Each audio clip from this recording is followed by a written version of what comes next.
চলো তোমাদের সাথে বাংলা মাস্টার ক্লাস বাংলা দ্বিতীয় পত্রের 5 নিয়ে কথা বলি। দেখো 5-এ একটা সহজ লেকচারই। এখানে আমরা দেখব ক্রিয়ার কাল, বাচ্য উক্তি, লিঙ্গান্তর। মানে একটা টপিক একটু কঠিন, ক্রিয়ার কাল যেটা আছে এটা, আর বাকিগুলো তো একেবারে সহজ, পানি ভাতের মতো, নাথিং লেভেলের টপিক, তাই না? তো চলো দেখি আমরা কি অবস্থা।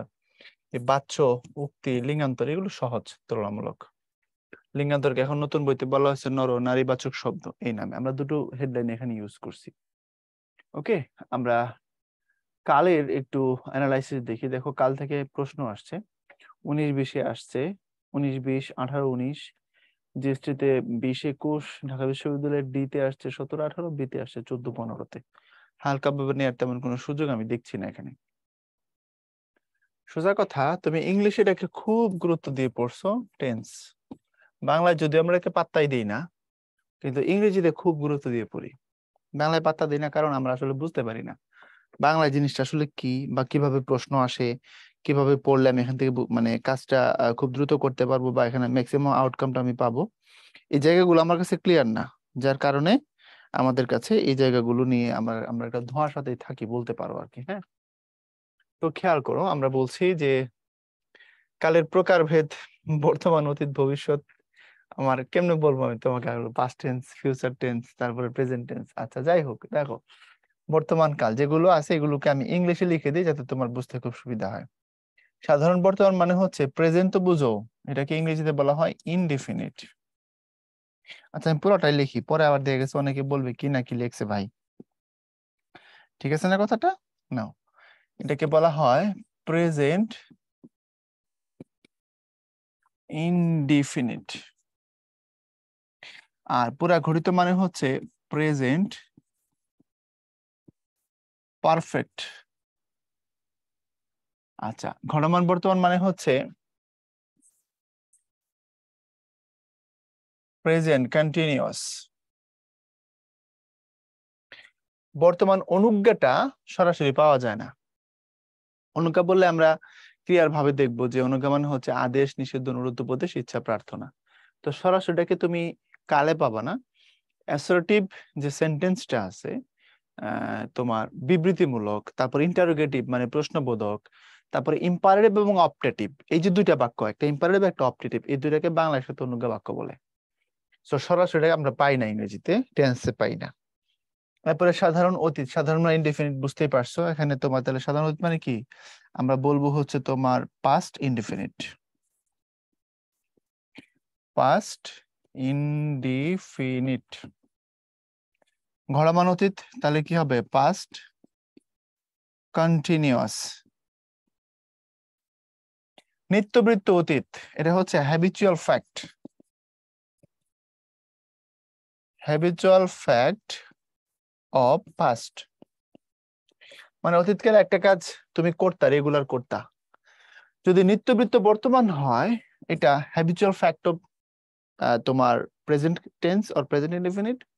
আর নিত্যবৃত্ত মানে হচ্ছে অতীত যদি বলো তাহলে হ্যাবিচুয়াল ফ্যাক্ট অফ পাস্ট। আচ্ছা, তারপরে পুরা ঘটিত অতীত, এটাকে কি বলবো? বলবো হচ্ছে পাস্ট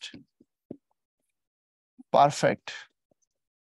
ওকে, আচ্ছা তাহলে সাধারণ ভবিষ্যৎ, এটাকে বলবো ফিউচার ইনডিফিনিট। ঘটমান ভবিষ্যৎকে বলবো হচ্ছে তোমার ফিউচার কন্টিনিউয়াস।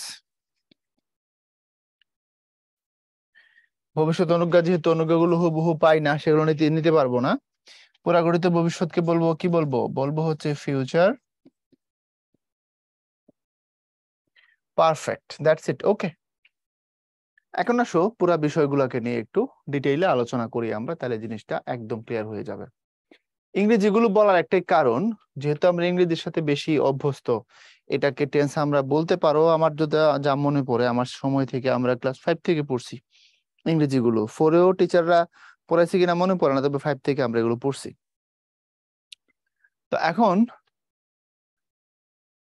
এটার সাথে যদি রিলেশন করা যায় বাংলা এবং ইংলিশকে, তাহলে তোমার বুঝতে সুবিধা হবে। বাংলায় তাহলে প্রশ্নগুলো কিভাবে আসে, আসো দেখাচ্ছি। দেখো, সে ভাত খায়, আমি বাড়ি যাই। আচ্ছা খেয়াল করো, খাই, খাইলাম,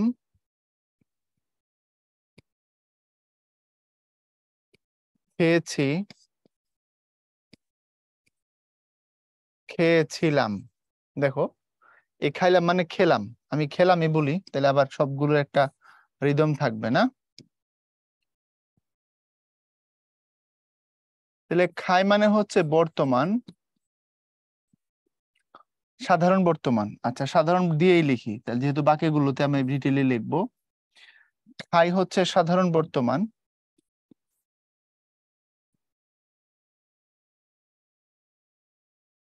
এটা সাধারণ অতীত। খেয়েছি পুরাকৃত বর্তমান, পুরোপুরি কাজটা ঘটে গেছে কিন্তু ফলাফল বর্তমান আছে, এই জন্য এটার নাম পুরাকৃত বর্তমান। পুরাকৃত মানে পুরোপুরি ঘটছে।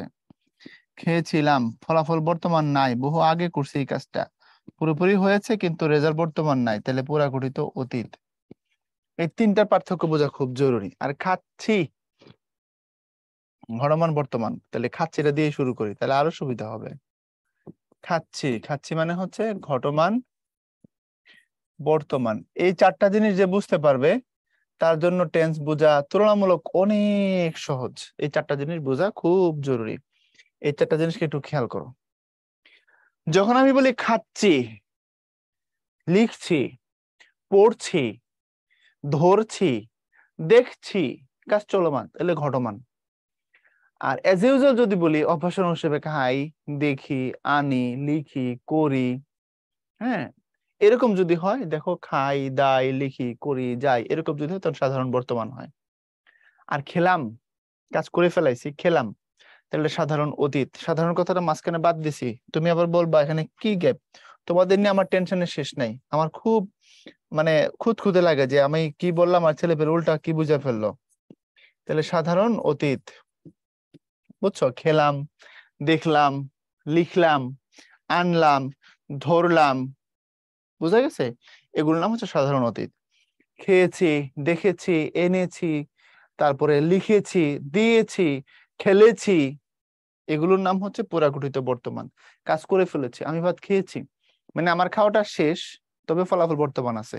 তুমি মনে করো বিয়ে বাড়িতে গেছো, এখন পাত্রপক্ষের অপর পক্ষ থেকে একজন জিজ্ঞেস করছে, বা পাত্রীপক্ষের পাত্রী বাড়িতে গেছো বরযাত্রী হিসাবে, খাওয়া দাওয়া শেষ, 5 মিনিট পরে মনে করো তাওই সাহেব, তোমার যার সাথে বিয়ে হচ্ছে, যে পাত্রীর সাথে তোমার ভাইয়ের বিয়ে হচ্ছে, মনে করো তার বাবা তোমাকে বলছে, বাজান খাওয়া দাওয়া করছো?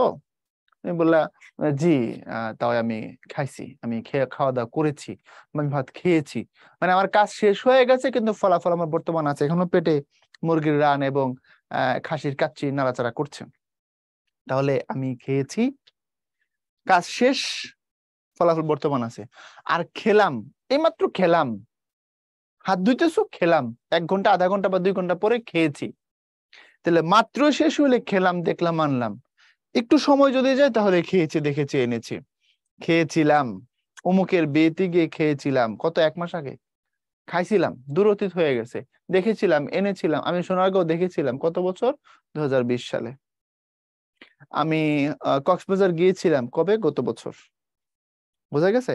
তো যদি এমন কাহিনী ঘটে, খেয়েছিলাম, দেখেছিলাম, এনেছিলাম, ধরেছিলাম, তখন তার নাম পুরাঘটিত অতীত। এই ক্রিয়ার 1 2 3 4 5, এই 5টা রূপ বোঝা খুব জরুরি। যদি এগুলো বুঝতে পারো তাহলে ভেতরে গেলে কাজ করতে পারবা, আশা করা যায়। এখন আসো, ব্যাখ্যার জন্য নিম্নোক্ত বিষয়গুলো একটু অনুশীলন করবা। একটু দেখো, প্রাচীন লেখকের বর্ণনা যদি থাকে, অর্থাৎ এগুলা কিন্তু সাধারণ বর্তমান কালের হিসাব। চণ্ডীদাস বলেন, সবার উপরে মানুষ, সত্য তাহার উপরে নাই, এগুলো সব সময় একই ফরম্যাটে থাকে। রবীন্দ্রনাথ বলেন, এ জগতে হায় সেই বেশি চা আছে যার ভুরি ভুরি, সবসময় সাধারণ বর্তমান কালেই থাকে, সবসময় চলতেই থাকে এগুলো।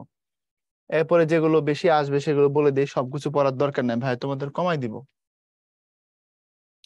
নিত্যবৃত্ত বর্তমান চেনার উপায়, এটাকে বলা হয় হ্যাবিচুয়াল ফ্যাক্ট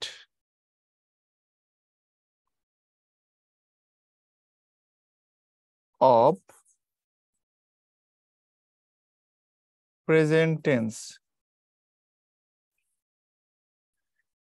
ধরো, এই যে এখান থেকে দেখো, আমি রোজ সকালে বেড়াতে যাই, আবির সর্বদা সত্য বলে, মিম প্রতিদিন ঘুমানোর আগে 1 গ্লাস দুধ পান করে। তাহলে দেখো এই জিনিসগুলো মূলত এটাই হচ্ছে অভ্যাসগত কর্ম বর্তমানের। আর করতাম, দেখতাম, আনতাম, খাইতাম, দেখতাম, খেলতাম, একটা নির্দিষ্ট টাইমে ওইটা আমার অভ্যাসের অংশ ছিল, আমি সেটা প্র্যাকটিস করছি দীর্ঘ সময় ধরে, সেটা আমার সাথে ছিল, আমি করেছি, খেয়েছি বা দেখেছি, আমারই অভ্যাসের অংশ ছিল, অতীতে ছিল, এখন আর নাই। ওই অর্থে সবসময় সেটা কি হবে, ওই অর্থে একদম চোখ বন্ধ করে বলবো, ওই অর্থে সবসময় সেটা হবে নিত্যবৃত্ত অতীত। আর এখন করি, খাই, দেখি, আনি, চলি, সে অর্থে এটা সবসময় হবে তোমার নিত্যবৃত্ত বর্তমান। এই যেগুলো এবং স্থায়ী সত্য যেগুলো আছে এগুলো নিত্যবৃত্ত বর্তমান হয়, এবং এগুলো তোমার প্রেজেন্ট ইনডিফিনিট হয়, সবসময় মনে রাখবা। সন্ধ্যায় সূর্য অস্ত যায়, ইউনিভার্সাল ট্রুথ, এটাকে ইংলিশে বলা হয় ইউনিভার্সাল ট্রুথ। তো আমরা জানি ইউনিভার্সাল ট্রুথ এবং হ্যাবিচুয়াল ফ্যাক্টের ক্ষেত্রে সব সময় তোমার কি হয়, প্রেজেন্ট ইনডিফিনিট হয়। তুমি ইংরেজিতে পড়ছো তো ভাই, এখন লিখে দিলাম universal truth plus habitual fact always কি হয়, প্রেজেন্ট ইনডিফিনিট হয়। ইংলিশে বলতেছি কেন, কারণ ইংলিশে বললে তুমি সহজে বুঝবা, তুমি রিলেট করতে পারবা। আচ্ছা, তারপরে আসো universal truth and habitual fact সবসময় কি হয়, প্রেজেন্ট ইনডিফিনিট হয়। তারপরে আসো ঐতিহাসিক বর্তমান। ঐতিহাসিক বর্তমান মানে হচ্ছে ইতিহাসের পাতায় যে জিনিসগুলো আছে সবসময় সেগুলো বর্তমান কাল হিসেবে ধরা হয়। যেমন 1971 সালে বাংলাদেশ স্বাধীন হয়, 1971 সালে বাংলাদেশ স্বাধীন হয়েছিল। তাহলে এখন দুইটা কালের মধ্যে তুমি যদি তফাৎ করো, 1971 সালে বাংলাদেশ স্বাধীন হয়েছিল, এখন কি পরাধীন হয়ে গেছে? অর্থটা কিন্তু উল্টা হয়ে যায়। এই জন্য হয়েছিল না বলে আমরা বলি হয়। পাকিস্তান আমাদের কাছে আত্মসমর্পণ করে, বোঝা গেছে কি কথাটা?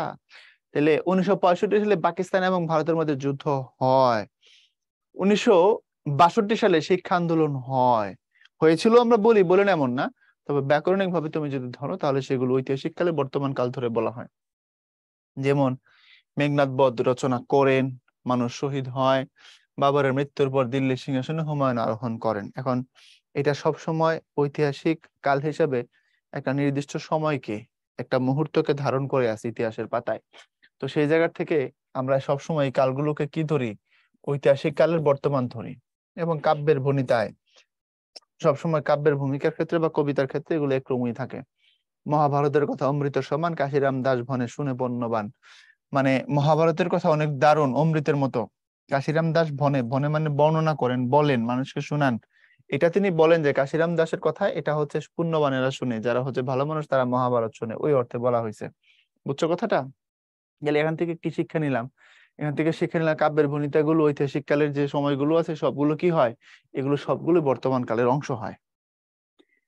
এরপরে অনিশ্চয়তা, কে জানে দেশে আবার সুদিন আসবে কিনা, এমন বাসি কি আর কোনোদিন বাজবে, এটাও বর্তমানে হয়। এরপরে যদি যখন, এগুলো পারবা, দরকার নাই। এরপরে আসো আমরা পরের অংশ নিয়ে কথা বলি। ঘটমান বর্তমান কাল। ঘটমান মানে হচ্ছে প্রেজেন্ট কন্টিনিউয়াস, প্রেজেন্ট। হাসান বই পড়ছে, নীরা গান গায় অথবা গাইছে,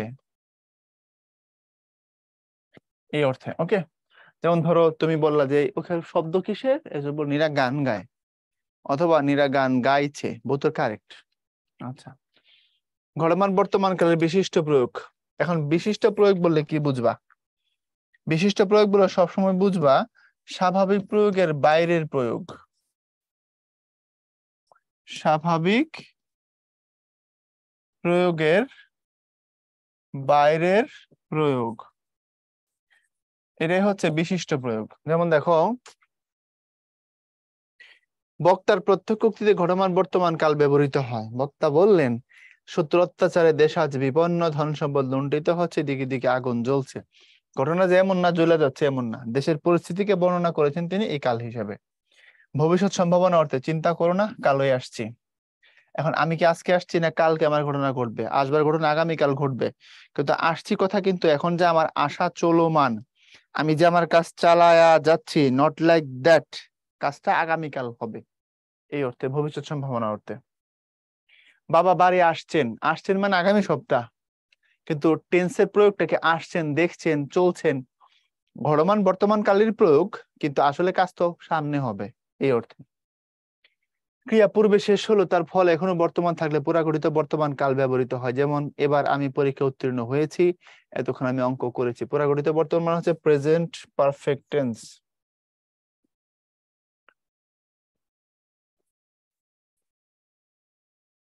প্রেজেন্ট পারফেক্ট টেন্স। ওকে, হয়েছি, করেছি, ধরেছি, এনেছি, ইত্যাদি ইত্যাদি। আচ্ছা, তারপরে আসো অতীতকাল।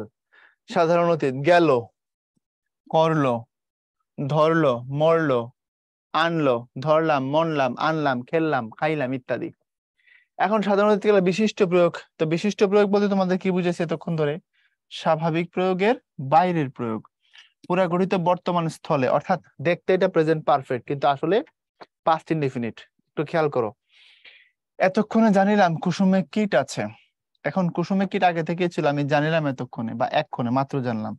তাহলে পুরা গঠিত বর্তমান স্থলে আসলে টেন্সটা প্রেজেন্ট পারফেক্টের, বাট আমি এটাকে ব্যবহার করছি পাস্ট ইনডেফিনিট হিসেবে। বিশেষ ইচ্ছার্থে বর্তমান কালের পরিবর্তে, তোমার যা খুশি করো, আমি বিদায় হলাম। খেয়াল করে দেখো, আমি বিদায় হলাম মানে আমি কিন্তু কাজ আমার কথা দ্বারা বোঝাচ্ছে হলাম, ধরলাম, মানলাম, মরলাম, অতীতের জিনিস, কিন্তু আসলে আমি এটা বর্তমান কালের জায়গায় ব্যবহার করছি, বুঝছো? এরপর নিত্যবৃত্ত অতীত, এটাকে কি বলে? এটাকে বলে হচ্ছে habitual fact of past tense অথবা পাস্ট ইনডেফিনিট। ওকে, যেমন আমরা রোজ সকালে নদী তীরে ভ্রমণ করতাম, এর মানে কি এখন আর করি? এখন আর করি না, আমরা করতাম, এটা অতীতের অভ্যাস ছিল, এখন আর করি না। এরপর নিত্যবৃত্ত অতীতের বিশিষ্ট ব্যবহার। বিশিষ্ট ব্যবহার মানে হচ্ছে স্বাভাবিক প্রয়োগের বাইরের ব্যবহার। আজ যদি সুমন আসতো তবে কেমন মজা হতো। এই যে দেখো, মজা হতো, আনন্দ হতো, মাস্তি হতো, খেলাধুলা হতো। বিষয়টা কিসের? বিষয়টা হচ্ছে তোমার নিত্যবৃত্তের, কিন্তু এটা আসলে নিত্যবৃত্তের বিশিষ্ট প্রয়োগ। কামনা বুঝাইছে, ইচ্ছা বুঝাইছে, অসম্ভব কল্পনায়। 27 যদি হতো, 27 হতো যদি, 127 সম্ভব না। তুমি যদি যেতে তবে ভালোই হতো। যেতে, আনতে, দেখতে, খেলতে, ফরম্যাটটা নিত্যবৃত্তের, কিন্তু আসলে সম্ভব না। নিত্যবৃত্ত চিনবার উপায়, ক্রিয়াপদের সে তো, তে, তাম থাকে। করতো, করতে, করতাম। ধরতো, ধরতে, ধরতাম। খেলতো, খেলতে, খেলতাম, ইত্যাদি। ওকে, এরপরে দেখো ঘটমান অতীতকাল। ঘটমান অতীত মানে হচ্ছে পাস্ট কন্টিনিউয়াস। পাস্ট কন্টিনিউয়াস, যেমন কাল সন্ধ্যায় বৃষ্টি পড়ছিল, আমরা তখন বই পড়ছিলাম। পড়ছিল, কাজ চলছিল, বই পড়ছিলাম, চলছিল, বাবা আমাদের পড়াশোনা দেখছিলেন, সব চলছিল। তাহলে ঘটমান অতীতকাল, অতীতকালে এই কাজটা চলমান ছিল। পুরাকৃত অতীতকাল মানে অনেক আগে ঘটছে, রেজাল্টটা এখন বর্তমান নাই, মানে হচ্ছে পাস্ট পারফেক্ট। ওকে, আচ্ছা, এখন আসো পুরো ব্যাপারটাকে যদি দেখি, যে ক্রিয়া অতীতে বহু পূর্বে সংঘটিত হয়ে গিয়েছে এবং যার পরে আরো কিছু ঘটনা ঘটে গেছে, তার কালকে পুরাগঠিত অতীত কাল বলা হয়। যেমন সেবার তাকে সুস্থই দেখেছিলাম, কাজটি তুমি করেছিলে। অতীতে সংঘটিত ঘটনার নিশ্চিত বর্ণনায় পানিপথের তৃতীয় যুদ্ধে 1,00,000 মারাঠা সৈন্য মারা গিয়েছিল, আমি সমিতিতে চাঁদা দিয়েছিলাম। তাহলে দেখো, পুরাগঠিত তুমি দেখেছিলাম, এখন অনেক আগে করছিলে, মারা গিয়েছিল, রেজাল্ট বর্তমান নাই। টাকা নগদ দিয়েছিলাম, রেজাল্ট বর্তমান নাই। বৃষ্টি শেষ হবার পূর্বে আমরা বাড়ি পৌঁছেছিলাম, বাড়ি পৌঁছেছিলাম, রেজাল্ট আর বর্তমান নাই। এরপরে সাধারণ ভবিষ্যৎকাল। সাধারণ ভবিষ্যৎ মানে হচ্ছে আমরা এটাকে বলি ফিউচার ইনডিফিনিট। ফিউচার ইনডিফিনিট,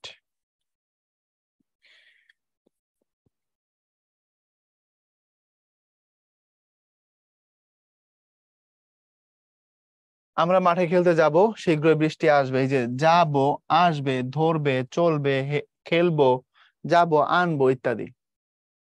এরপরে সাধারণ অতীতকালে বিশিষ্ট প্রয়োগ। বিশিষ্ট প্রয়োগ মানে বুঝবো স্বাভাবিক প্রয়োগের বাইরের প্রয়োগ। কে জানতো আমার ভাগ্য এমন হবে? ভাগ্য কিন্তু হয়ে গেছে খারাপ, যেমন ধরো, কে জানতো আমরা খেলায় হারবো?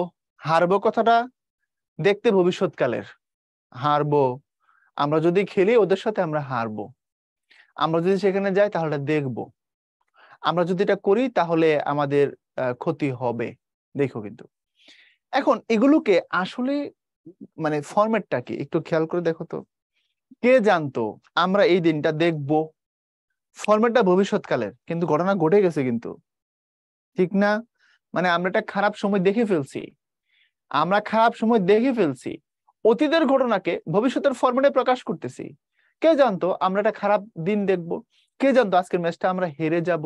তো যাব, এটা তো ভবিষ্যৎকালের রূপ। আমি অতীতের ঘটনাকে ব্যাখ্যা করার জন্য ভবিষ্যৎকালের ফরম্যাটকে ব্যবহার করতেছি। এবার কি বুঝাতে পারছি? তো একটু খেয়াল করে দেখো, এমন হবে, কে জানতো যে ইউরোপে আবার মহাযুদ্ধের ভেরি বাজবে। তো ফরম্যাটটা কিন্তু ভবিষ্যৎকালেরই, কিন্তু ঘটনা আসলে অতীতে ঘটে গেছে, যুদ্ধ হয়ে গেছে। বুঝছো এবার? বাকিগুলো সেম।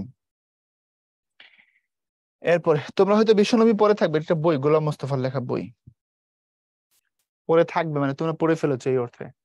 ঘটমান ভবিষ্যৎকাল, ঘটমান ভবিষ্যৎ মানে হচ্ছে ফিউচার কন্টিনিউয়াস।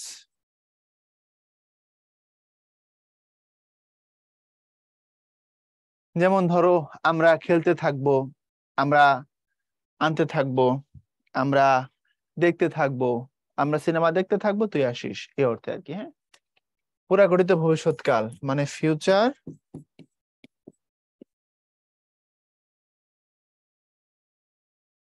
পারফেক্ট। ওকে, দেখো, আহ যদি এমন হয় যে ক্রিয়া সম্ভবত ঘটে গিয়েছে, সাধারণ ভবিষ্যৎ কালবোধক শব্দ ব্যবহার করে তা বোঝালো পুরা গঠিত ভবিষ্যৎ কাল বলা হয়। যেমন আমরা এই কাজটা সম্পূর্ণ করে ফেলবই বা ফেলবো, বা ধরো ভবিষ্যৎকালে যে তুই আসতে আসতে আমরা কাজ কমপ্লিট করে ফেলবো, বা আমরা এই কাজটা সম্পাদন করে তারপরে খেতে যাব, ইত্যাদি ইত্যাদি। অর্থাৎ ভবিষ্যৎকালের যে ক্রিয়াটা পুরোপুরি আমরা ঘটায় ফেলবো, শেষ করে ফেলবো আর কি। হ্যাঁ, যেমন গিয়ে থাকবো, যাইয়া থাকবো, খাইতে থাকবো, দেখতে থাকবো, ইত্যাদি। এবার আসো বিগত বছরের কোশ্চেন নিয়ে একটু আলোচনা করি আমরা। বিগত বছরের কেমন কেমন প্রশ্ন এখান থেকে ছিল। বলছিলাম যে চ্যাপ্টার খুব বেশি চাপ নেওয়ার কিছু না, ওইরকম চ্যাপ্টার না। এবার আমি পরীক্ষায় ভালো করেছি, কোন কালের উদাহরণ করেছি, খেয়েছি, এনেছি, দেখেছি, ধরেছি, সবগুলো পুরা ঘটিত বর্তমান কাল। রেজাল্ট বর্তমান আছে, মানে বিদ্যমান আছে কিন্তু কাজ শেষ হয়ে গেছে, অর্থাৎ এগুলো সবগুলো প্রেজেন্ট পারফেক্ট এক্সাম্পল, মানে পুরা ঘটিত বর্তমান। করেছি, ধরেছি, এনেছি, খেলেছি, মরেছি, ইত্যাদি। ওকে, পুরা ঘটিত বর্তমান। তারপরে খেয়াল করো, কথাটি বলে থাকবো কিন্তু মনে পড়ছে না। আচ্ছা, কথাটি বলে থাকবো কিন্তু মনে পড়ছে না, তাহলে ঘটনা কবে ঘটাইছি? ঘটনা ঘটাইছি অতীতকালে। আমি হয়তোবা ঘটনা কি করে ফেলেছি, আমি হয়তোবা ঘটনা ঘটায় ফেলেছি, কিন্তু এখন আমার মনে পড়ছে না। ঠিক আছে, তো কথাটি বলে থাকবো কিন্তু মনে পড়ছে না, তাহলে খেয়াল করো, এটা সাধারণ ভবিষ্যৎ। কথাটি হয়তো আমি বলে থাকবো, মনে পড়ছে না, তাহলে এটা রূপটা থাকবো, দেখবো, আনবো, আসলে কাজ আগে করে ফেলাইছি, বাট ফরম্যাটটা কিসের? ফরম্যাটটা ভবিষ্যতের। নিত্য অতীতকালের উদাহরণ হচ্ছে তোমার, তারা একসঙ্গে ঘুরে বেড়াতো, যেটা আগে হয়তো একটা নির্দিষ্ট টাইমে চলতো, কাজটা এখন আর হচ্ছে না, এই জন্য এটা নিত্য অতীতকাল। দাঁড়াও, বৃষ্টি শেষ হতে না হতে আমি চলে আসছি, বাক্যটা কোন কালের উদাহরণ? আমি কি আসছি না আসবো? আমি তো আসবো সামনের দিকে, কিন্তু দেখো এই যে আসছি, এটার ফরম্যাট যদি দেখো, ফরম্যাটটা কিন্তু ঘটমান বর্তমানের, কিন্তু আসলে হবে ভবিষ্যতে। তো ফরম্যাট দেখে তোমাকে বলতে হবে তো ঘটমান বর্তমান। আচ্ছা, তারপরে এবছর আমি এসএসসি পরীক্ষা অবতীর্ণ হয়েছি, মানে এটার রেজাল্ট এখনো বর্তমান আছে, তাহলে পুরা ঘটিত বর্তমান। আমি অবতীর্ণ হয়েছি, করেছি, দেখেছি, এনেছি, হয়েছে। ক্রিয়ার কোন, নিচের কোন ক্রিয়াপদে মৌলিক কালের প্রয়োগ আছে? নিচের কোন ক্রিয়াপদে মৌলিক কালের প্রয়োগ আছে? করব, ধরবো, আনবো, এই ফরম্যাট গুলো মৌলিক কাল। এরপরে আমরা দেখবো বাচ্য। বাচ্যকে ইংলিশে বলা হয় ভয়েস। চ্যাপ্টার খুব সহজ, কিন্তু এখান থেকে পরীক্ষায় প্রশ্ন আসে, কিছু করার নাই, টুকটাক আসে মাঝে মধ্যে। একটু দেখো, ঢাকা বিশ্ববিদ্যালয়ের ডিতে আসছে 18-19, অনেক পরে, মানে এখানে 8-9 পরে অনেক বছর প্রশ্ন আসে নাই, 10, 11, 12, 13, 14, 15, 16, 17, 18, 8 বছর গিয়ে 9 বছরের মাথায় আবার প্রশ্ন আসছে। আর ঢাকা বিশ্ববিদ্যালয় বিতে একের পরে আসে নাই তোমার 12 বছর, 13তে আবার আসছে। তো সংক্ষেপে দেখাই দিই, এখানে সব ছোট ছোট চ্যাপ্টার, ভাই আগে বলছি চ্যাপ্টার গুলো বেশি বড় না, ছোট।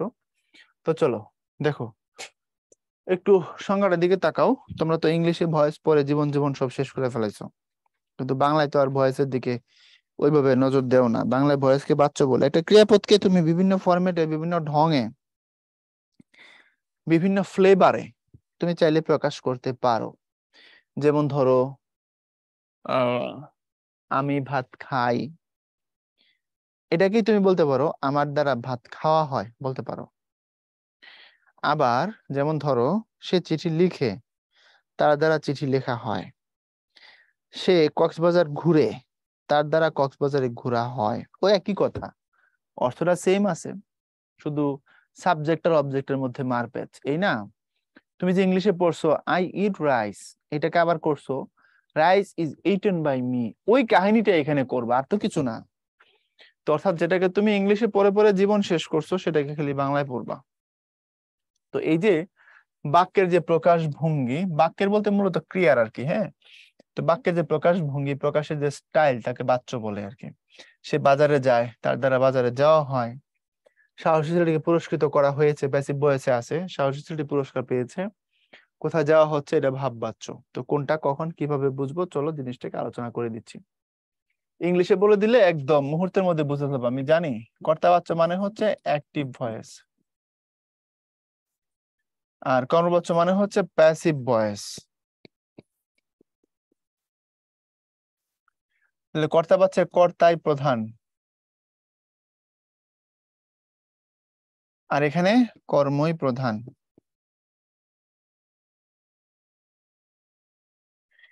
এখন দেখো, রূপটি কর্তার পক্ষ অনুযায়ী হয়, অর্থাৎ ঝর্ণার ছবি আঁকে, তাহলে ঝর্ণা যেখানে সাবজেক্ট আগে থাকে, ওকে, শুরুতে কর্তা থাকে, আর এখানে কে থাকে দেখো তো, শুরুতে কর্ম থাকে। কিন্তু দেখো, পুলিশ কর্তৃক ডাকাত ধরা হয়েছে, বা পুলিশ ডাকাতকে ধরেছে, তো পুলিশ ডাকাতকে ধরেছে, এটা অ্যাক্টিভ। পুলিশ কর্তৃক ডাকাত ধরা হয়েছে, এটা প্যাসিভ। তুমি এটাকে এরকম করতে পারো, ডাকাত পুলিশ কর্তৃক ধরা হয়েছে, এটাও বলতে পারো। বাট এখানে পুলিশকে সামনে রেখে করছে, অসুবিধা নেই, হয়। তো আমরা বোঝার জন্য বললাম যে শুরুতে কি থাকে, কর্তা থাকে। যদি এই যে এই কাহিনীটা যে তুমি করছো, দেখো তো, আই ইট রাইস, মানে সবচেয়ে সহজ এক্সাম্পল আর কি, 6 এর উদাহরণ।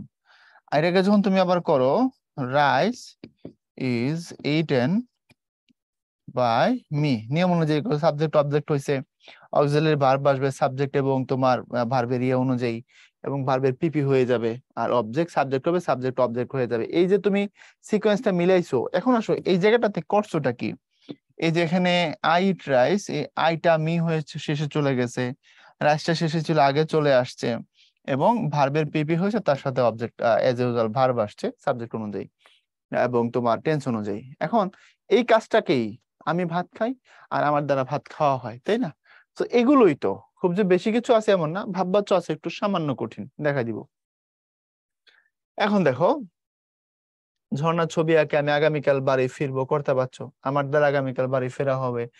ঝর্ণার দ্বারা ছবি আঁকা হয়, অথবা ছবি ঝর্ণার দ্বারা আঁকা হয়, যেভাবে বলো না কেন, অসুবিধা নেই। অজীব বিশেষ্য, অজীব বিশেষ্য মানে যেগুলো তোমার ইয়ে না, প্রাণী না, সেক্ষেত্রে ফ্যানটা অনেক জোরে ঘুরছে, তাহলে অনেক জোরে ফ্যানের দ্বারা ঘোরা হয়। শরতে শিউলি ফোটে, তো শরৎকালে শিউলির ফোঁটা হয়, এইভাবে বলা যেতে পারে। আচ্ছা, তারপরে চিঠিটা পড়া হয়েছে, তারপরে চিঠিটা পড়েছি, এরকম হতে পারে।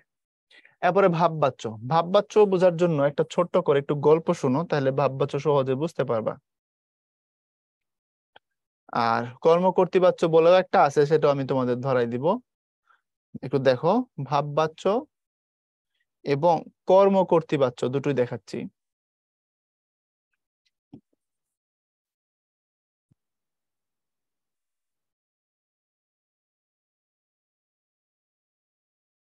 এই কর্মকর্তৃবাচ্যটাও লাগবে। ভাববাচ্য মানে হচ্ছে বইয়ের সংজ্ঞায় বলছে যে যেখানে ক্রিয়ার ভূমিকাটাই শক্তিশালী। বুঝতে পারোনি? দেখো, যেখানে কর্তার ভূমিকা শক্তিশালী সেটা কর্তাবাচ্য, যেখানে কর্মের ভূমিকা শক্তিশালী সেটা কর্মবাচ্য, আর যেখানে ক্রিয়ার ভূমিকাটা শক্তিশালী সেটা হচ্ছে ভাববাচ্য। আবার বলি, কর্তার ভূমিকা শক্তিশালী মানে কর্তাবাচ্য, কর্মের ভূমিকা শক্তিশালী মানে কর্মবাচ্য, ক্রিয়ার ভূমিকা শক্তিশালী মানে সোজা কথা ক্রিয়ার ভূমিকা যদি শক্তিশালী হয়, ক্রিয়ার ভূমিকা যদি শক্তিশালী হয় তখন সেটার নাম ভাববাচ্য। তাহলে কর্তা, কর্ম, ক্রিয়া, ক্রিয়ার ভূমিকা দিয়ে কিরকম? আমরা প্রথম পরিচয়ে কাউকে, ধরো আজকে তার সাথে আমার প্রথমবার পরিচয় হয়েছে, তো আমরা কিন্তু জিজ্ঞেস করি না। অনেক সময় এমন হয় আমি বুঝতেছি না আমার সিনিয়র হবে না জুনিয়র হবে, তুমি কোথায় যাও, বা তুমি কি করো, বা তুমি কোথায় থাকো, এমনটা বলি না। অথবা আপনি কোথায় থাকেন, আপনি কি করেন, অনেক সময় এমনটাও বলি না। তো আমরা সন্দেহের বসে দুইটাকে আমরা এড়ায় যাই, গিয়ে মাঝখান দিয়ে প্রশ্নটা করি। আমরা বলি কোথায় থাকা হয়, কি করা হয়, কি দেখা হয়, কি খাওয়া হয়। এই যে থাকা হয়, করা হয়, দেখা হয়, খাওয়া হয়, এই জাতীয় যে প্রশ্নগুলো আছে এগুলোর নাম হচ্ছে ভাববাচ্য। বুঝছো? জামাইতে বউতে মনে করো ঝগড়া হয়েছে, তো ঝগড়া হইলে এখন একজন আরেকজনের সাথে কথা কয় না, এমন হয় না? তো কথা বন্ধ মনে করো, হ্যাঁ। এখন জামাই অফিসে চলে গেছে, বউ বুঝতে পারছে যে ভুলটা তার ছিল এবং সে অনুতপ্ত হয়ে সন্ধ্যাবেলা রান্না বান্না করছে। মেয়েরা বেশিরভাগ সময় তারা ভুল করে, তো বুঝতে পারে, সব সময় বুঝতে পারে না, এটা হচ্ছে কথা, মাঝে মধ্যে বুঝতে পারে। যাই হোক, দেখো, তো রান্না বান্না করছে, রান্না বান্না করে এখন ধরো হচ্ছে স্বামী যখন অফিস থেকে বাসায় আসছে তখন ওই বসে হাজবেন্ড এসে কাপড় টাপড় চেঞ্জ করে একদম বসে ল্যাপটপ নিয়ে কাজ করতেছে।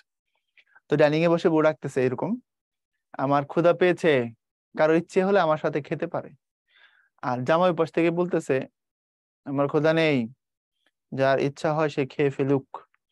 দেখো, দুজনের মধ্যে কথা হচ্ছে কিন্তু কেউ কাউকে অ্যাড্রেস করছে না। খিদে পেয়েছে, খেতে পারে, খেয়ে ফেলুক, ক্রিয়াকে জোর দিয়ে যে কাজগুলো ঘটছে। আমার যাওয়া হবে না, তোমার জন্য আশা হয়, তুমি আসবে, অ্যাক্টিভ ভয়েস। তোমার দ্বারা আশা হবে, প্যাসিভ ভয়েস। আর তোমার যেন আশা হয়, ভাববাচ্য। বুঝছো? আমি যাব, অ্যাক্টিভ ভয়েস। আমার দ্বারা যাওয়া হবে, প্যাসিভ ভয়েস, মানে কর্মবাচ্য। আর আমার যাওয়া হবে না, আমার খাওয়া হবে না, আমার দেখা হবে না, এগুলো সবগুলো ভাববাচ্য। ওকে, এখন আসো ভাববাচ্য যে বাক্যের ক্রিয়া বিশেষ বাক্যের ক্রিয়াকে নিয়ন্ত্রণ করে তাকে ভাববাচ্য বলে। যেমন আমার যাওয়া হলো না, কোথা থেকে আসা হলো, যাওয়া আসা, এগুলো হলো ক্রিয়া বিশেষ্য। ওকে, তারপরে আসো এরপরে কর্তাবাচ্য থেকে কর্মবাচ্য, এগুলো প্র্যাকটিস, তোমার কাজ, আমি তো আর এখানে কিছু করব না।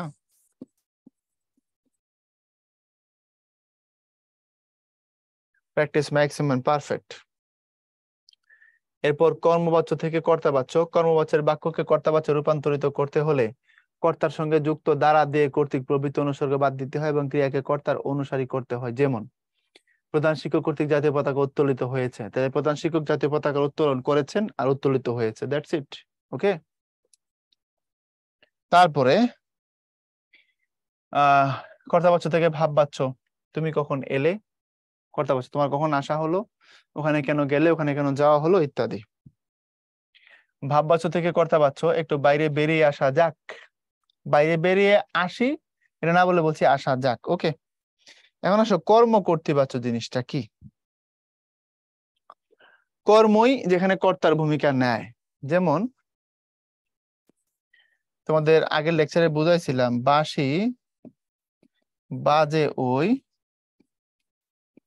মধুর লগনে, আবার কলমটা লেখে ভালো। বাঁশি বাজে ওই মধুর লগনে, তারপরে কলমটা লেখে ভালো। এখন এই বাঁশি বাজে, কলমটা লেখে, দেখো তো কি বাজে, বাঁশি বাজে। আবার বাক্য অনুযায়ী বাঁশি নিজেই বাজে। কলমটা লিখে কে লিখে, কলমটা লিখে, বাক্য অনুযায়ী নিজেই লেখে। তো এখানে বাঁশি এবং কলম দুটোই একই সাথে কর্ম হয়, প্লাস একই সাথে কর্তাও হয়। কারণ কর্তার জায়গায় প্লেস করছে এই জন্য কর্তা, নিজেই বাঁচতেছে এই জন্য কর্তা, আবার কি বাজে, বাঁশি বাজে এই জন্য কর্ম। ঠিক কলমটা কর্তার জায়গায় প্লেস করছে এই জন্য কর্তা, আবার নিজে লিখতেছে এই জন্য কর্তা, আবার কি লেখে, কলমটা লিখে এই জন্য কর্ম। তো যদি এমন হয় একই পদ কর্ম এবং কর্তা দুটোর ভূমিকা নিয়ে ফেলে, তখন তাকে বলে কর্ম কর্তৃবাচ্যের কর্তা। আলটিমেটলি সে কর্তা বিবেচিত হয়। আর এই যে বাক্যগুলো, এগুলোকে কর্ম কর্তৃবাচ্যের বাক্য বলে। ওকে, তারপরে আসো যদি আমরা একটু সামনের দিকে যাই। এ পর্যন্ত বলেছিলাম তুমি কখন এলে, তোমার কখন আসা হলো, এবং একটু বাইরে বেরিয়ে আসা যাক। এবার বাঁশিটি বাজাও, এবার বাঁশিটি বাজানো হোক। তাই না? এই যে দেখো, ভাব বাচ্চা, এবার বাঁশিটি বাজানো হোক। আমি আদেশ করছি না, হোক। আর কর্তা বাচ্চারা ডিরেক্ট, এবার বাঁশিটি বাজাও। এরপরে কোথায় থাকা হয়, কিছুক্ষণ আগে বলেছি, এটা না অনেক কথা বলছে এতক্ষণ ধরে। অবশ্যই এটা কি বাচ্চা? ভাব বাচ্চা। আমি সরাসরি কিছু জিজ্ঞেস করলাম না, বাট আমি তার কাছে জানতেই চাইলাম সে কোথায় থাকে। কিন্তু তুমি কোথায় থাকো এটাও বলি নাই, আপনি কোথায় থাকেন এটাও বলি নাই, তুই কোথায় থাকিস এটাও বলি নাই। না বলে মাঝখান দিয়ে বলছি কোথায় থাকা হয়, মানে প্রথম পরিচয় আর কি। ওকে, কাজটা ভালো দেখায় না কোন বাচ্চার উদাহরণ? কি ভালো দেখায় না? কাজটা। তাহলে প্রথমে এটা বসছে তোমার কর্ম হিসাবে, আবার এটা কর্তা হিসেবে শুরুতেও আছে, সো এটা কর্ম কর্তৃবাচ্য। কর্মবাচ্যের উদাহরণ কোনটি? ওকে খেতে ডেকে আনো, দূর থেকে পাহাড় নিচু দেখায়, তারপরে তোমার হচ্ছে কেমন শীত শীত করছে, তা আপনার কি করা হয়? দূর থেকে পাহাড় নিচু দেখায়। কারণ আহ দূর থেকে পাহাড় নিচু দেখায়, আর পাহাড়কে দূর থেকে নিচু দেখি, এর অ্যাক্টিভ ভয়েস। আর দূর থেকে পাহাড় নিচু দেখায়, এটা কর্মবাচ্য বা প্যাসিভ ভয়েস। তুমি কবে আসবে বাক্যটিকে ভাববাচ্যে রূপান্তর করলে কি দাঁড়াবে?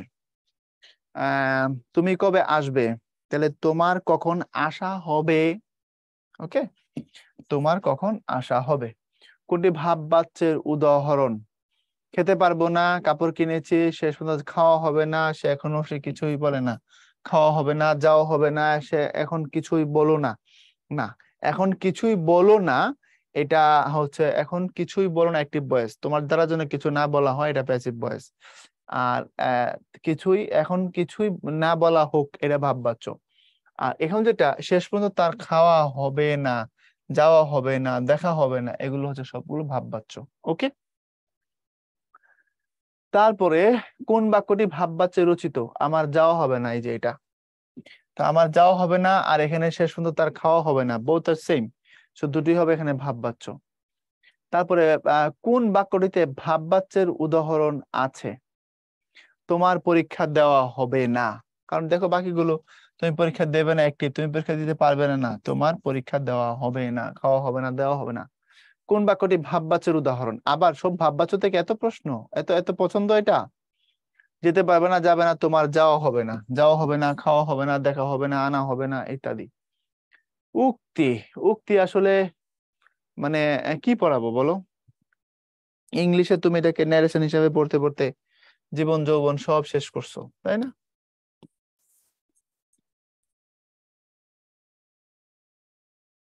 তোমাদের অতি পছন্দের অতি ভয়ের টপিক। আমি যখন ইংলিশ পড়াইতাম এলাকায় থাকতে, তখন আমার দুই ছাত্র দুইটার সম্পর্কে ভাগিনা হয়।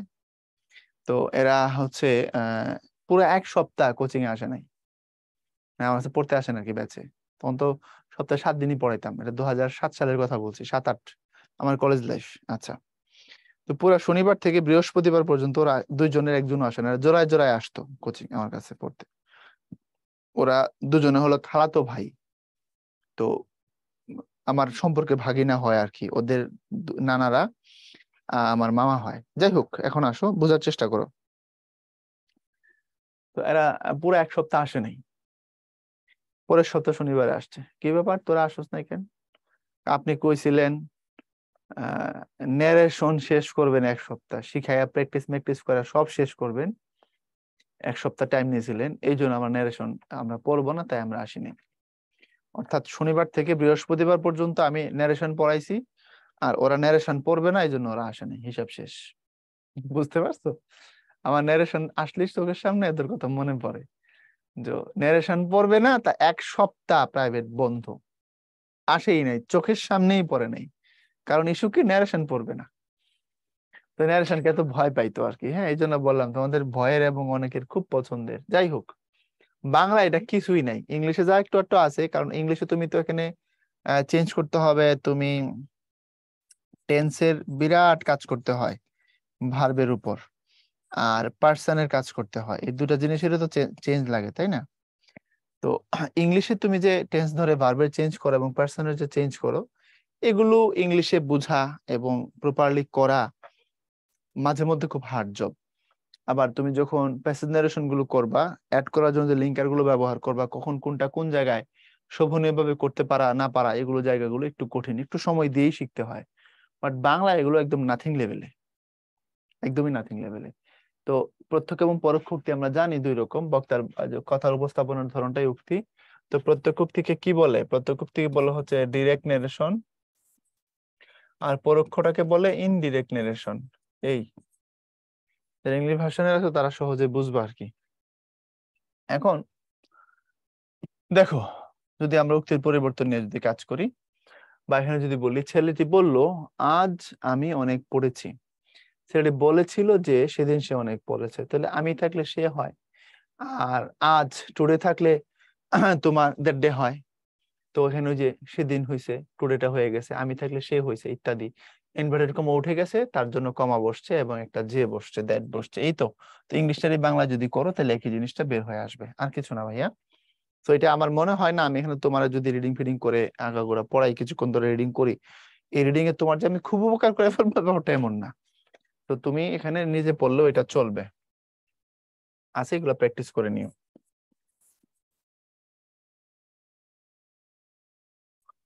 এই যে লিপি বলল আমি এখনই বের হচ্ছি, লিপি বলল যে সে তখনই বের হচ্ছে, অর্থাৎ এখানে ছিল নাও, এখানে হয়েছে দেন। দেখো ইংলিশে মিলে কিনা, বলো পারবা না? খুবই সিম্পল। আচ্ছা, তারপরে হচ্ছে আবার দেখে দিলাম এগুলো তোমার জন্য, এবার আসো প্র্যাকটিস। আমরা বিগত বছর প্রশ্ন প্র্যাকটিস করি, পরোক্ষ উক্তিতে ক্রিয়াপদের পরিবর্তন হয় কি অনুযায়ী? কর্তা, কর্ম, উদ্দেশ্য, বিধেয়। তো ক্রিয়াপদের পরিবর্তন হবে কর্তা অনুযায়ী, মানে পার্সনটাকে ধরে চেঞ্জ হবে আর কি। এরপরে এটা একটাই কোশ্চেন ছিল। আচ্ছা, নমুনা প্রশ্ন, যেহেতু কোনো আমরা ন্যারেশন থেকে আসলে পাইনি প্রশ্ন তোমাদের উপযোগী, তাই এটা নমুনা প্রশ্ন হিসেবে দিয়ে রাখছি আর কি। হ্যাঁ, তারপর নর ও নারীবাচক শব্দ বা লিঙ্গান্তর দুই নামে ডাকতে পারে, এখান থেকে প্রশ্ন আছে চান্দু। এই যে ঢাকা বিশ্ববিদ্যালয়ের ডিতে আসছে 12-13-তে, 8-9-তে, ঢাকা বিশ্ববিদ্যালয়ের বিতে আসছে 17-18-তে, সুতরাং এটাকে হালকাভাবে নেওয়ার সুযোগ নেই। নর ও নারীবাচক শব্দ, এখানে নিত্য স্ত্রীবাচক, নিত্য পুরুষবাচক বলতে একটা জায়গা আছে, এটা মাঝে মধ্যে তোমাকে একটু ঝামেলায় ফেলতে পারে। তো এটা আমরা তোমাদেরকে পড়াবো 9-10-এর নতুন বছরের বোর্ড ব্যাকরণ অনুযায়ী। নতুন যে বোর্ড ব্যাকরণটা এখন আছে সে অনুযায়ী ভাই তোমাদের দেখাবো। তবে এখানে ঝামেলা আছে, ঝামেলাটা হলো নিত্য বলতে যে প্রশ্নগুলো আছে, নিত্য, এই নিত্য থেকে তোমাদেরকে অনেকভাবে নাড়াবে, বুঝছো? নিত্যগুলো একটু ভালো মতো, এই যে দেখো এখানে দেখা যাচ্ছে নিত্য নরবাচক, কৃতদার, অকৃতদার, নিত্য নারীবাচক, সতীন, বিধবা। এখন এগুলার থেকে ঘুরে ফিরে বিভিন্ন ভাবে বিভিন্ন অ্যাঙ্গেলে প্রশ্ন করে, এবং এমন প্রশ্ন করবে যে তুমিও শব্দ জীবনে শোনো নাই, প্রথমবার শুনছো পরীক্ষার হলে যাওয়ার পরে। তো এই জায়গাটা আমরা তোমাকে বোর্ড ব্যাকরণ অনুযায়ী শিখাবো, তবে তুমি এখান থেকে একটু প্র্যাকটিস করবা আমাদের যে প্রিপারেশন বুক আছে সেখান থেকে, প্লাস যদি তুমি অন্য কোনো রেফারেন্স বই পড়ে থাকো, যেমন ধরো অনেকে জিজ্ঞাসা পড়ে, ইনফ্যাক্ট আমিও তোমাদেরকে জিজ্ঞাসা পড়তে বলি, নিজেও আমিও তোমাদের বলি তোমরা বাংলা ভাষা ও সাহিত্য জিজ্ঞাসা ডক্টর সৌমিত্র শেখরের এই বইটা তোমরা পড়তে পারো, ভালো বই। যদি আমাদের বইতে বাজারের সমস্ত বইয়ের একটা এসেন্স বা নির্যাস তুমি পাবে। তো চলো দেখি, লিঙ্গান্তর এখন আর বলা হয় না, তো তোমাদের কাছে যেহেতু এই শব্দটা পরিচিত, তোমরা এই শব্দে পড়ে গেছো, এই জন্য আমরা এটা ইউজ করছি। বাট এখন নতুন আপডেট যে ব্যাকরণ গুলো, সেখানে নর ও নারীবাচক শব্দ বলা হয়। আচ্ছা, তো এখন আমরা কি করে বুঝবো এগুলো, বা পরীক্ষায় প্রশ্ন কিভাবে আসে? জিজ্ঞাসা করে আর কি, কোনটা নারীবাচক, কোনটা নরবাচক, কোনটা নিত্য স্ত্রীবাচক, কোনটা নিত্য পুরুষবাচক, এই জাতীয় প্রশ্ন করে। নিত্য গুলাতে বেশি ঝামেলা। দেখো নরবাচক শব্দ বা পুংলিঙ্গ যেমন পিতা পুত্র, নারীবাচক শব্দ বা পুংলিঙ্গ মাতা কন্যা। আচ্ছা, নর নারী উভয়, ওই যে ফেমিনিন জেন্ডার, মাস্কুলিন জেন্ডার, এগুলোর মধ্যে তুমি যে পড়ছো, তাই না? তো যদি নরনারী উভয়কে বোঝায় এমন সজীব শব্দকে বলে, তখন তার উভয় লিঙ্গ বলে। হ্যাঁ, যেমন হয় কমন যেটা আর কি, হ্যাঁ, সন্তান, মন্ত্রী, শিশু, এটা নারী বা পুরুষ যে কেউ হতে পারে। এরপর নর নারীবাচক কোনটিকে না বোঝায় যদি এমন কিছু হয় যেটা একদম বাইরে চলে গেছে আর কি, হ্যাঁ, অর্থাৎ যেটা মানুষ না অন্য কিছু যদি হয় তখন সেটাকে কি বলে? আমরা বাংলায় বলি ক্লীব লিঙ্গ, তাই না?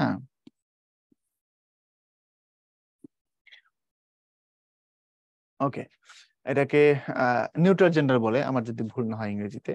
ঘর, বাড়ি, চেয়ার প্রভৃতি। আচ্ছা, এগুলোতে প্রশ্ন খুব একটা আসে না, আসবে পরের গুলো থেকে। দেখো, সাধারণ নারীবাচক শব্দ দুই ধরনের, পত্নীবাচক, অপত্নীবাচক। এখন পত্নী অপত্নী দ্বারা কি বোঝায়? যদি পত্নীবাচক বোঝায় তাহলে বুঝতে হবে স্বামী স্ত্রীর সম্পর্ক আছে এর মধ্যে, যেমন পিতা মাতা, চাচা চাচি, ভাই ভাবি ইত্যাদি। আর অপত্নীবাচক হলে স্বামী স্ত্রীর সম্পর্ক বোঝাবে না, যেমন খোকা খোকি, নেতা নেত্রী, পাগল পাগলি, মোরগ মুরগি। কারণ পাগল পাগলির মধ্যে কি বিয়ে হয়েছে নাকি? বুঝছো? পত্নী বা পত্নীবাচক করতে, পতি বা পত্নীবাচক করতে বুঝবে এখানে বৈবাহিক সম্পর্কের বিষয় আছে, তাহলে চাচা চাচি। আর সাধারণ অর্থে যদি বোঝায় অ্যাজ ইউজুয়াল, এটাকে অপত্নীবাচক বলে। এটাকে বলা হয় মূলত সাধারণ অর্থ, ছেলে মেয়ে, পাগল পাগলি, খোকা খুকি, মোরগ মুরগি, এরকম, ভেড়া ভেড়ি, এরকম। হ্যাঁ, এখন নিত্য নরবাচক শব্দ কৃতদার অকৃতদার। নিত্য নর মানে কি? এগুলো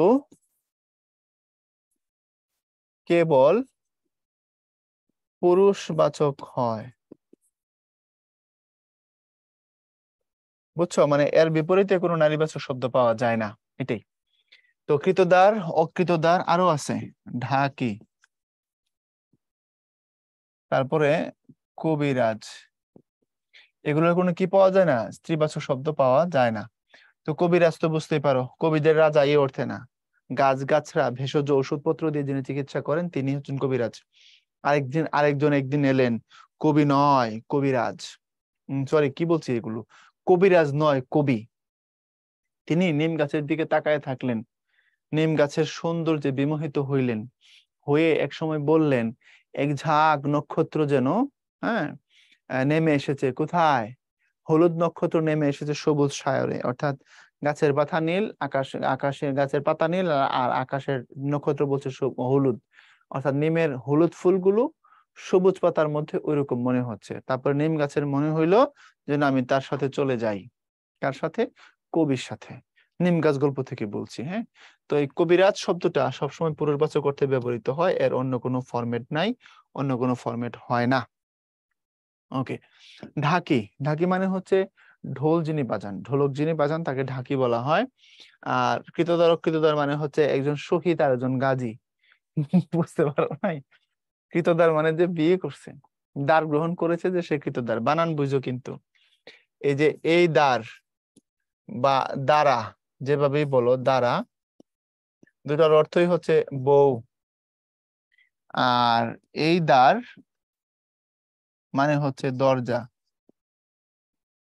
আর এই দ্বার, সরি দ্বারা মানে হচ্ছে দিয়ে আর কি, সহায়ক হিসেবে, মানে সহায়ক হিসেবে বললাম, আমার দ্বারা এই কাজ হবে না, এই অর্থে।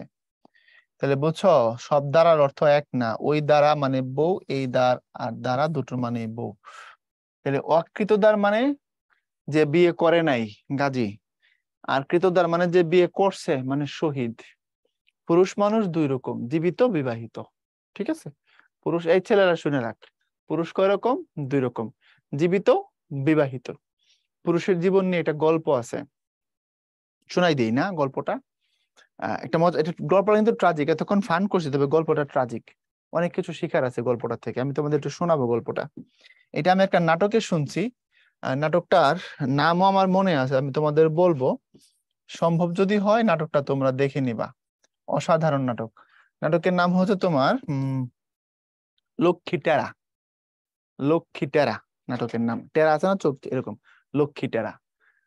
তো আবুল হায়াত গল্পটা শোনাচ্ছেন তার মেয়েকে, তারিনকে। তারিন ওখানে তার মেয়ের চরিত্র করছে, হ্যাঁ।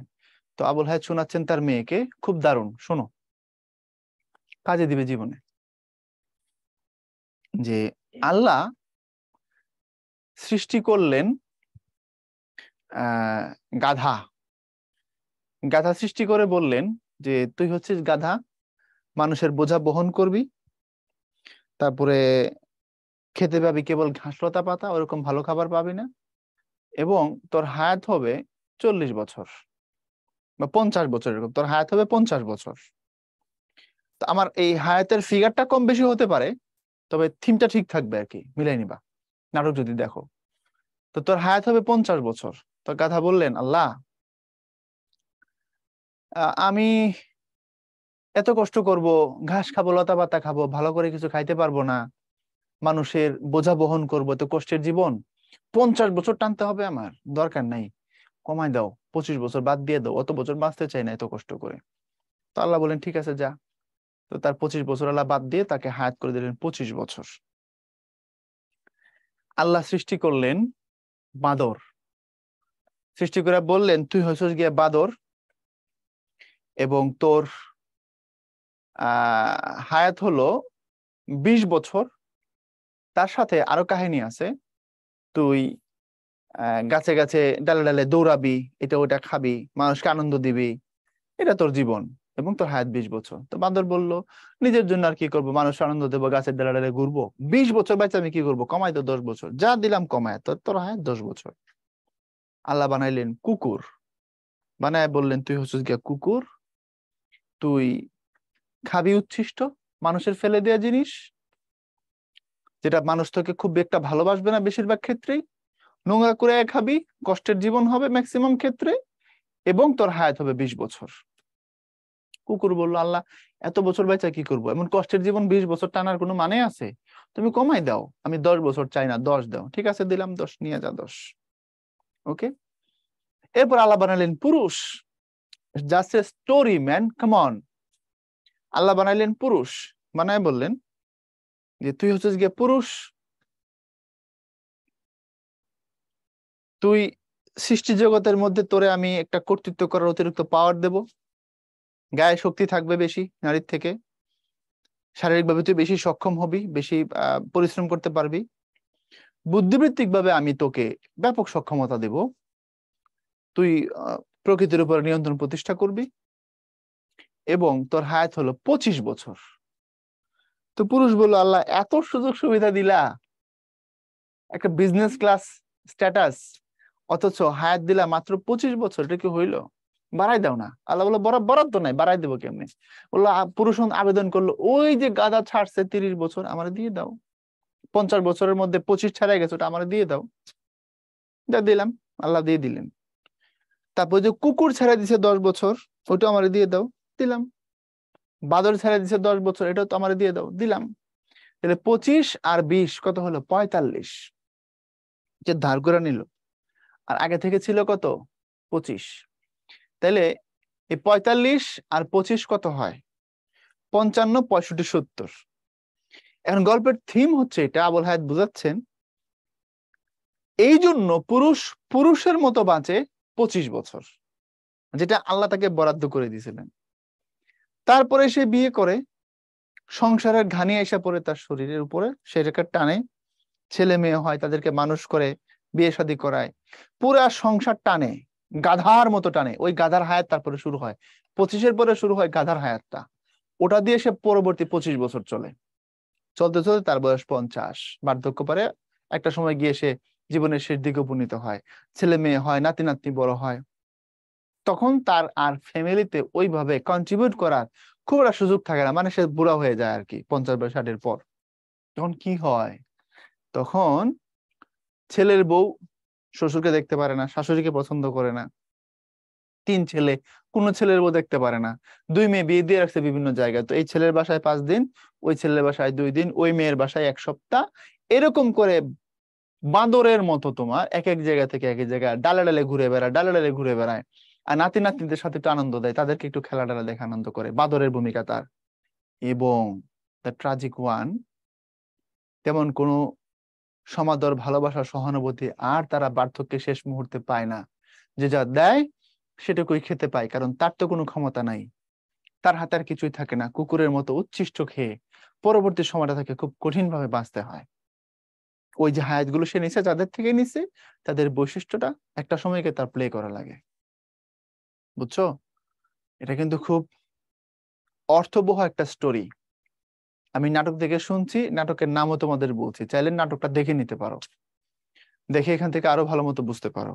তো ঘটনা কি দাঁড়াইলো, তোমরা যারা পুরুষ সেগুলো শুনতেছো, আমাদের বাবারা আমাদেরকে কিভাবে কাঁধে রেখে বড় করছেন। মা তো সবার উপরে, সেটা ঠিক আছে, কিন্তু বাবাদের যে অবদানটা আমরা বুঝতে পারি না। শক্তির পেছনে রক্তের ধারার মতো, বুঝছো? যখন আসা যাওয়া করি ঢাকায়, চলাফেরা করি, বাসের মধ্যে যখন অফিসগামী মানুষগুলাকে ঝুলে থাকতে দেখি, যখন কষ্ট করে, আমি তো ম্যাক্সিমাম সময় বাসে উঠি না, হয় সিএনজিতে আসি বেশিরভাগ সময়, মাঝে মধ্যে রোড ফ্রি থাকলে বাসে উঠি। তো এই যে দেখি এই জায়গাটা, মানে মানুষগুলো অফিস টাইমে সকালে বিকালে যেভাবে ঝুলতেছে টাকা বাঁচানোর জন্য, হয়তো অন্য ভাবে যাতায়াত করলে 150 টাকা লাগবে, বাসে করলে 15-20 টাকায় হয়ে যাচ্ছে। সংসারকে টানতে হবে, ছেলে মেয়েগুলো ভালো থাকবে এই জন্য বাবার এরকম ঝুলে থাকে, ঘাইমানায় অস্থির হয়ে যায়, কষ্ট করে প্রচন্ড। কেন? ওই যে সেটা টানতেছে। এই জন্য বাবাদের পরিশ্রম, মায়েদের পরিশ্রম, মায়েদের নিয়ে একদিন ওয়াজ করবো, এই তাদের পরিশ্রমের জায়গাকে কিভাবে দেখতে হয় সেই চিন্তাগুলো এখনই তৈরি করো। আমি তোমার বলে দেবো না যে তারা তোমার জন্য এই করছে, তুমি চিন্তা করে বের করো, তুমি খুঁজে বের করো যে তোমার যেদিন জন্ম হয়েছিল তুমি কতটা অসহায় ছিলা, কতটা অসহায় ছিলা জন্ম হওয়ার পরে। পৃথিবীতে সব থেকে অসহায় ছিল তুমি। বলতে পারো না আমার ক্ষুধা লাগছে, বলতে পারো না আমি প্রস্রাব করে দিছি, বলতে পারো না আমি পায়খানা করে দিছি পরিষ্কার করো, বলতে পারো না আমাকে নিয়ে হাঁটো। আমরা কেউ সেই ক্ষমতা আমাদের ছিল না। পৃথিবীতে সর্বোচ্চ অসহায় হচ্ছে সদ্যজাত শিশু, সেটা মানুষের হোক আর পশুর হোক। তো আমি সেই অবস্থায় ছিলাম, আমাকে কিভাবে প্রতিটা মুহূর্ত কেয়ার করে আজ পর্যন্ত এই জায়গায় নিয়ে আসছে, এত বড় হয়েছি, নিজেকে জিজ্ঞাসা করো। সেই বাবা মার অবাধ্য কিভাবে হবা তুমি? কিভাবে হবা? কিভাবে পাও তোমরা এত বড় সাহস তাদের চোখে চোখে কথা বলার, তাদের সাথে তর্ক করার, তাদের সাথে বেয়াদবি করার, তাদের অবাধ্য হয়ে যাওয়ার? মনে রেখো, বাবা মার সিদ্ধান্ত ভুল হতে পারে, নিয়ত কোনোদিন ভুল না। এর জন্য বাবা মার কথা শুনবা, এক বাক্যে চোখ বন্ধ করে মানবা, নিজে কত বেশি স্মার্ট ভাইবো না।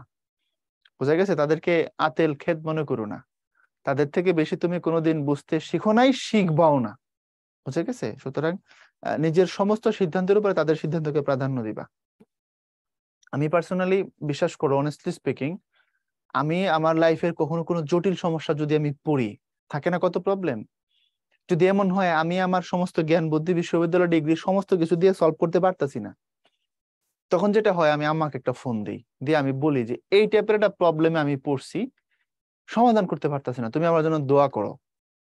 এবং অনেস্টলি স্বীকার করতেছি, সর্বোচ্চ 2 দিন লাগে, 1 থেকে 2 দিন, কোনো না কোনো ভাবে এটা একটা সমাধান তৈরি হয়ে যায়, এটা সমাধান হয়ে যায়। আমার নিজের জীবন থেকে বললাম, মানে আমি যখন আমার সমস্ত কিছু ফেল, তখন আমি ওই জায়গায় হেল্প চাই, আমার জন্য দোয়া করো, দোয়া করে আল্লাহ এটাকে সলভ করে দেন। কথা বুঝতে পারছো? তো তোমরা তোমাদের যে বয়স, এই কথাগুলো এখন অত বেশি ভালো লাগার বয়স না, কিন্তু একটু ভাবো, একটু চিন্তা করতে শিখো। যাই হোক, কৃতদার অকৃতদার থেকে হয়তো বা পুরুষ মানুষ জীবিত বিবাহিত থেকে এত গল্প দিয়ে দিলাম। হ্যাঁ, তো যাই হোক, আশা করি তোমাদের উপকার করতে পারছি।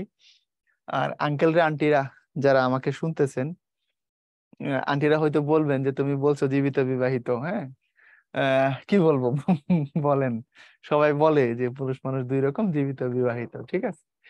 তো যাই হোক, তো একৃতদার মানে যে বিয়ে করেছে, দ্বার গ্রহণ করেছে, অকৃতদার মানে হচ্ছে যে দ্বার গ্রহণ করেনি, বিয়ে করেনি।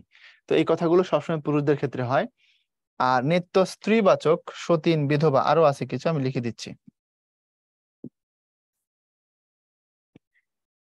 নিত্য স্ত্রীবাচক আরো আছে, যেমন হচ্ছে তোমার সৎ মা, তারপরে কুলোটা, তারপরে হচ্ছে তোমার পেতনি, তারপরে শাকচুন্নি, তারপরে ডাইনি। এই শব্দগুলো নিত্য স্ত্রীবাচক। হ্যাঁ, সব সময়। তো সৎ মা তো আমরা বুঝি, কুলোটা মানে দুশ্চরিত্র মেয়ে, আর পেতনি শাকচুন্নি একই জিনিস। ডাইনি তো বুঝতে পারো তোমরা, বিভিন্ন গল্প টল্প করে বুঝতে পারো, রক্ত খায় এরকম পেতনিদের মধ্যে শ্রেণী যেটা, সেটাকে ডাইনি বলা হয়।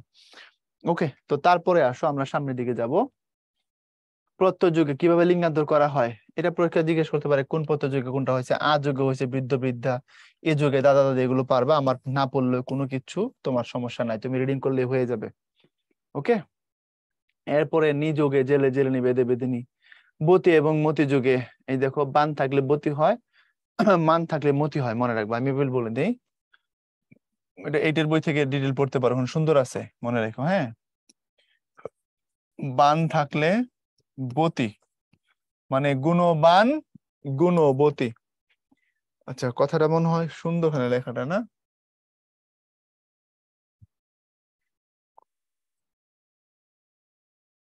বান থাকলে বতী, আর মান থাকলে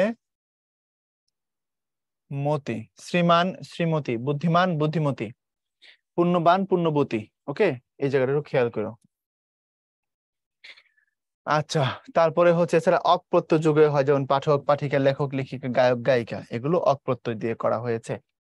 আর এগুলোকে তুমি যেগুলো যখন গঠন গঠন করার সময়, যেমন আমি একটু বলে দিই, পট যোগ অক সমান সমান হলো গিয়া পাঠক, এরপরে তার সাথে হলো ইকা সমান সমান হলো পাঠিকা। এবার বুঝছো, এই শব্দগুলো অক দিয়ে তৈরি, লেখ যোগ অক লেখক, গই যোগ অক গায়ক, তারপরে ইকা যুক্ত হয়েছে, অর্থাৎ প্রসেসটা হচ্ছে এটা আর কি। হ্যাঁ, এই অক প্রত্যয় যুগে প্রথমত শব্দটা, তারপরে তার সাথে ইকা নারীবাচক একটা প্রত্যয় দিছে, দিয়ে তারপরে আবার নতুন শব্দটা তৈরি করছে। ওকে, তো আশা করি এই জায়গাটা তোমাদের ক্লিয়ার করে দিতে পারছে। এটা জাস্ট রিডিং এর বিষয়, রিডিং করলেই হয়ে যাবে, খুব বেশি প্যারা নেওয়ার কিছু নেই।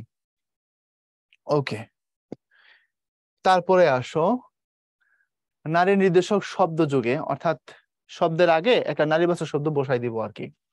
যেমন লোক স্ত্রী লোক, শ্রমিক নারী শ্রমিক, তারপরে ছেলে ছেলে বউ, অর্থাৎ নারী নির্দেশক শব্দ পেছন দিকে যোগ করছি বা সামনের দিকে যোগ করছি, হয়ে গেছে।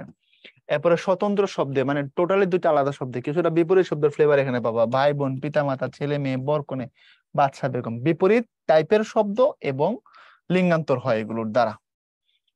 বাংলা ভাষায় প্রাতিষ্ঠানিক পদমর্যাদাকে নারীবাচক করা হয় না। যেমন উনি একজন ভদ্র মহিলা, বাট বলা হয়েছে সহকারী শিক্ষক, কেন? প্রাতিষ্ঠানিক মর্যাদা ওনার। নমিতা রায়, উনি একজন ভদ্র মহিলা, বাট দেখো বলার সময় বলা হয়েছে অনুষ্ঠানের সভাপতি, সভাপত্নী বলা হয় না। পোস্টের যে জায়গাগুলো আছে সেই জায়গাগুলোকে কি করা হয় না, তোমার নারীবাচক রূপে রূপান্তর করা হয় না। তারপরে আসো আমরা একটু প্রশ্ন নিয়ে আলোচনা করি। আমরা একদমই শেষ প্রান্তে চলে আসছি। আজকে প্রশ্নগুলো তোমাদের একটু দেখাই দেই, কি অবস্থা দেখি। পুরুষবাচক শব্দ নয়, ব্যঙ্গমা, দীর্ঘাঙ্গী, বর্ষিয়ান, দুঃখী, এখান থেকে পুরুষবাচক নয়, আহ অর্থাৎ স্ত্রীবাচক। তাহলে দীর্ঘাঙ্গী যেটা, দীর্ঘাঙ্গী বললে তোমার লম্বা, উচ্চতার, হাইট আছে এরকম মেয়েদেরকে বোঝায়। যেমন ধরো ভারতের সুস্মিতা সেন, অনেক ছবি তাকে বাদ দিতে হয়েছে কারণ নায়কের সাথে হাইটে মিলে না। তাকে নিয়ে যে ক্যারেক্টার কল্পনা করা হয়েছে এবং তার সাথে যে হিরো কল্পনা করা হয়েছে, হিরোর হাইট কম। বোঝা গেছে? দীর্ঘাঙ্গী মনে থাকবে। আর বাকিগুলো সবগুলো পুরুষবাচক। বর্ষিয়ান বর্ষীয়সী, দুঃখী দুঃখিনী, ব্যঙ্গমা আহ ব্যঙ্গমা, তারপরে তোমার হচ্ছে ব্যঙ্গমী। দুটি পুরুষবাচক রূপ রয়েছে কোন শব্দের? ননদ, প্রিয়া, শীর্ষা, আয়া। তো ননদের একটা হচ্ছে ননদ দেবর, আবার ননদ ননদের জামাই, ওই অর্থে দুটো পুরুষবাচক আছে। এটাকে দুই দিক থেকে তুমি করতে পারবা। তো এই ছিল আমাদের আজকের আলোচনা। তো ভালো থাকবে সবাই, আশা করি তোমাদের সাথে কোয়ালিটি টাইম কাটাইতে পারছি। আবার কথা হবে পরের ক্লাসে, ততক্ষণ পর্যন্ত সবার জন্য দোয়া। আল্লাহ হাফেজ।